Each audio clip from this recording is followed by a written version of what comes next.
Hello bachcho, let's see the question. The question says in figure a rectangular block is gradually pushed face down into liquid.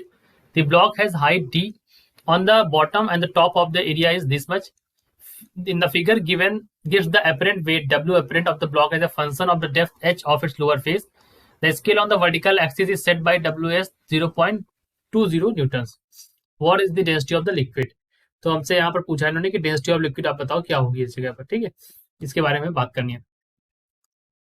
चलिए बात करते हैं इस question को solve करने की. इस क्वेश्चन को सॉल्व करने के लिए जो हमारा की कॉन्सेप्ट होगा, दैट की कॉन्सेप्ट इज,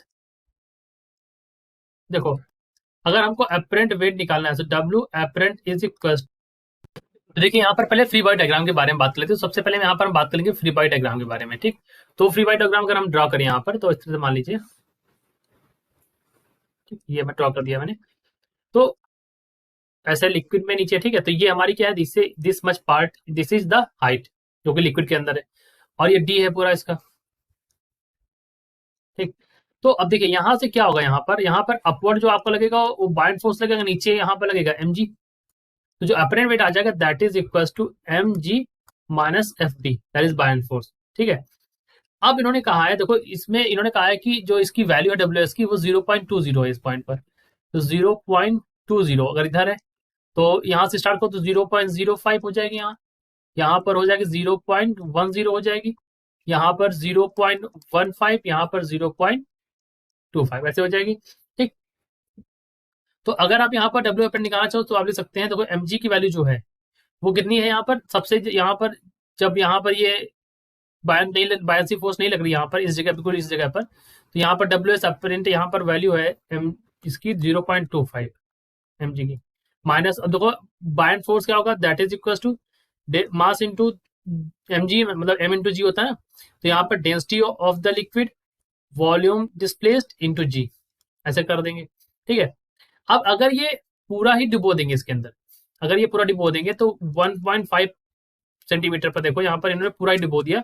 ठीक है, इसके नीचे ही चला गया ये, तो इतना ही ये जिसकी डी होगी, ये डी इतना ही, मतलब ये part of the liquid that space होगा, और ए इसका यहाँ पर एरिया हो जाएगा.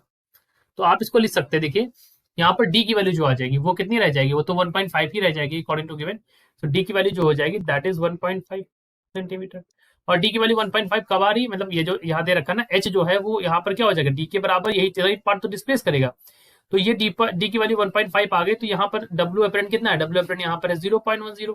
तो W apparent in that place is 0.10 Newton.